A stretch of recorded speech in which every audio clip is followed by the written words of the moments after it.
السلام علیکم، میں ہوں علی۔ قرآن ولاگنگ میں خوش آمدید۔ چلتے ہیں آج کی پہلی آیت کی طرف۔ سورہ انعام آیت 32۔ بنام خدائے رحمان و رحیم۔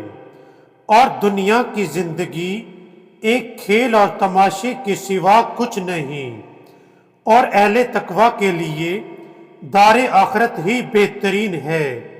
کیا تم عقل سے کام نہیں لیتے؟ ناظرین، قرآن مجید کی اس آیت میں اللہ تعالیٰ نے فرمایا ہے کہ اے لوگو، دنیا کی یہ زندگی صرف کھیل اور تماشا ہے، اور تقوی والوں کے لیے آخرت ہی بہترین ہے۔ اس لیے ہمیں چاہیے کہ دنیا سے زیادہ آخرت کی فکر کیا کریں۔ اب چلتے ہیں قرآن مجید کی اگلی آیت کی طرف۔ اور زمین پر چلنے والے تمام جانور اور ہوا میں اپنے دو پروں سے اڑنے والے سارے پرندے بس تمہاری طرح کی امتیں ہیں۔ ہم نے اس کتاب میں کسی چیز کی کمی نہیں چھوڑی، پھر سب اپنے رب کی طرف جمع کیے جائیں گے۔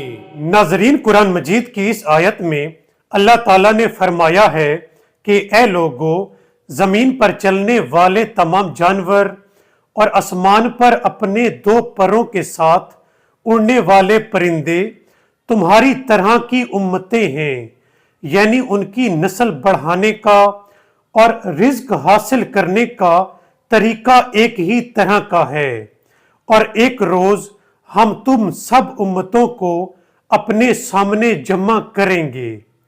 اب چلتے ہیں قرآن مجید کی اگلی آیت کی طرف۔ کہہ دیجئے کافرو، تم یہ تو بتلاؤ کہ اگر اللہ تمہاری سماعت اور تمہاری بصارت تم سے چھین لے اور تمہارے دلوں پر مہر لگا دے تو اللہ کے سوا کون سا معبود ہے جو تمہیں یہ چیزیں عطا کرے؟ دیکھو ہم کس طرح اپنی آیات بیان کرتے ہیں، پھر بھی یہ لوگ منہ موڑ لیتے ہیں۔ ناظرین، قرآن مجید کی اس آیت میں اللہ تعالیٰ نے ایک مثال کے ذریعے اپنی وحدانیت ثابت کی ہے۔ اللہ تعالیٰ فرماتا ہے کہ اے لوگو، اگر اللہ تم سے سماعت اور بصارت چھین لے تو اللہ کے سوا کون ہے جو سماعت اور بصارت تمہیں عطا کر سکے؟